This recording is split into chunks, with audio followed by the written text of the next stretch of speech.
Today we're going to solve this multiplication problem using the area model. The first thing that we're going to do is use expanded form to break apart the number 437. So we're going to break that into 400 plus 30 plus 7. And then we are going to multiply that entire thing by 5.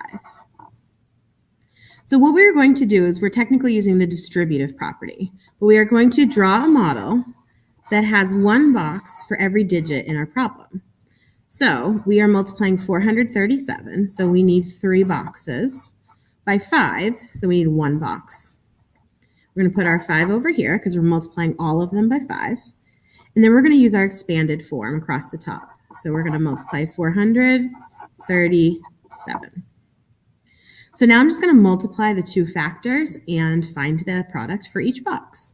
So 5 times 4 is going to give me 20, but 5 times 400 is going to give me 20 hundreds. So I'm going to add 2 more zeros to give me 2,000. Now 5 times 3 is 15, but 5 times 30, I need to add 1 more zero to the end, which is going to give me 150. And then 5 times 7 will give me 35. So these are my partial products, or part of my answer. All I need to do to find the product is to add them together. So I'm going to make sure that I line up the numbers correctly according to place value. And then I'm just going to add. So 0, 0, and 5 give me 5.